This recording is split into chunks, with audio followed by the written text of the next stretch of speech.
You've probably tried every method under the sun to try and get a grip on anxiety.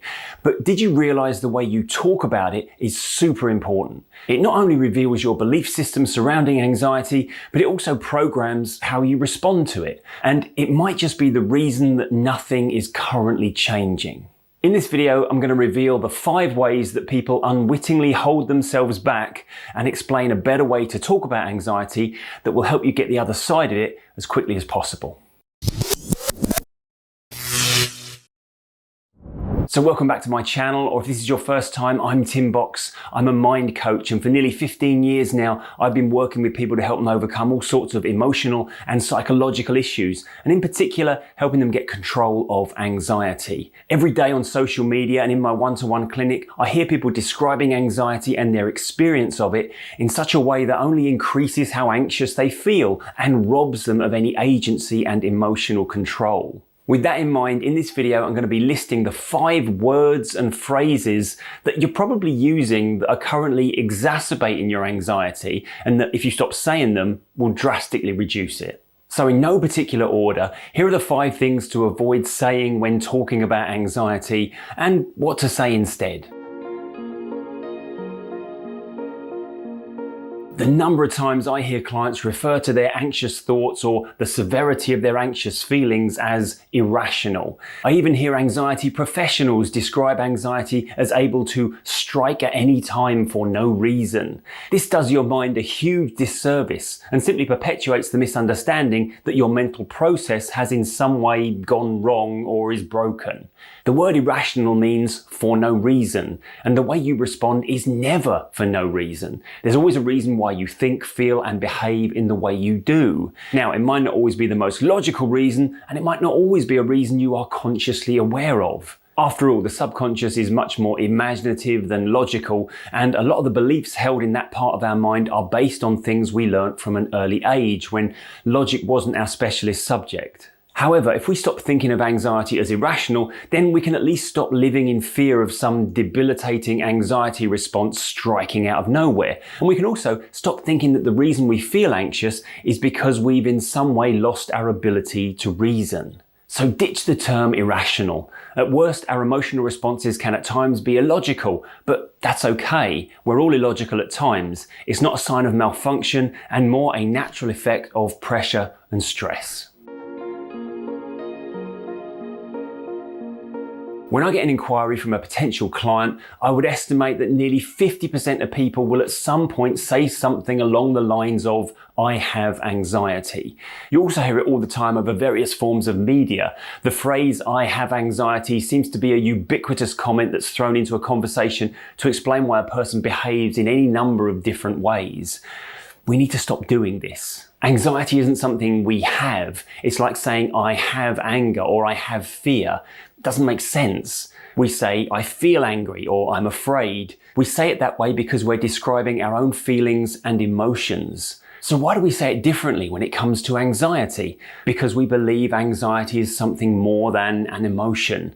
And that's the problem. If we say, "I have anxiety," then we treat it like it's something other than ourself that we've acquired or been afflicted with. We give that feeling more power than it warrants, and we give up any agency we have. I understand that when we say to someone, "I have anxiety," it might help them understand why we're not going to make it into work today, or why we left last night's event early.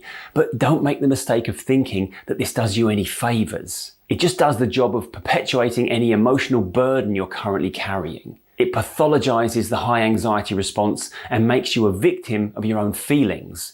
Instead, try describing anxiety as the way you feel rather than a thing you have. I'll often hear people refer to things like a shortness of breath, a tight chest, or hot and sweaty palms as a symptom of anxiety.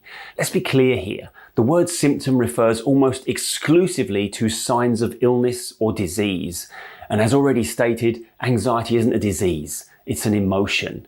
All the time we list our physical responses as anxiety symptoms, we simply perpetuate the confusion in our subconscious that there's something medically wrong with us. We give validation to the idea that these reactions represent a malfunction. Aside from this, The physical reactions people describe aren't signs of anxiety. They're natural and healthy physical responses to fear. The reason we feel them so much and relate them to anxiety is because we've started to regard anxiety as an illness. And now whenever we do the perfectly natural thing of feeling anxious from day to day, we equate that with becoming more and more ill.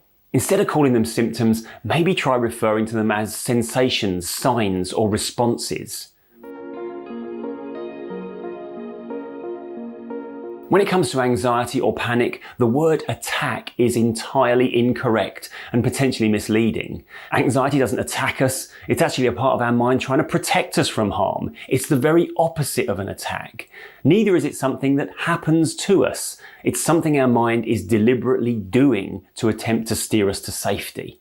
We generally only refer to it as an attack because it feels uncomfortable, sometimes even painful, and it seems to be happening outside of our control. However, in these instances, the way it feels is not the way it is.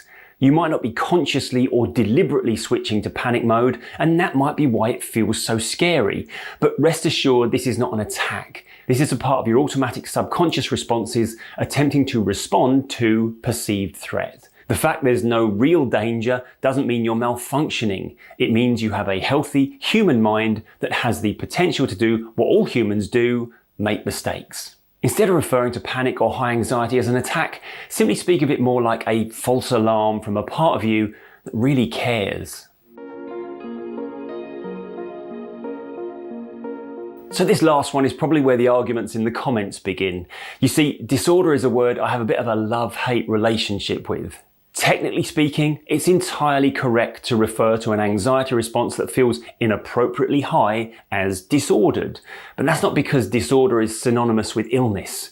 It's because the strict definition of disorder is a state of confusion. When our anxiety response seems to be misfiring and getting out of hand, it's simply because our subconscious has become confused.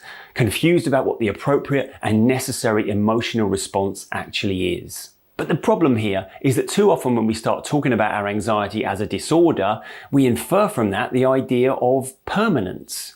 When in fact, the way we think, feel and respond, no matter what diagnosis we might have received, is always temporary. What we might refer to as a disordered anxiety response can be returned to order by clearing up whatever confusion has occurred in the subconscious. So instead of referring to the way you respond as a disorder and attaching all the associated baggage that comes with that term, instead think of it more as a temporary issue that you're in the process of sorting out. So what's the point of all this? Well, here's the thing. The way you talk about anxiety directly reflects what you believe about it. This means that to effectively change your language about anxiety, you'll need to change your beliefs. And if you change your beliefs, then the effect of that will be to change your anxiety response. So why not start with these 5 small adjustments? Change your language to change your understanding and ultimately change your response. That's all for this one. I really hope this video has been of value. Please hit that thumbs up button if you like what I do, and why not subscribe to the channel for weekly mind management tips and anxiety advice. Also, you can now become a member of the channel and receive extra content every week, including video tutorials of my full system for change with extra insights and exclusive weekly live streams. Just hit the join button on the homepage or click the link in the description. But that's it for now. I'm Tim Box. Always remember, be kind to your mind, and I'll see you next time.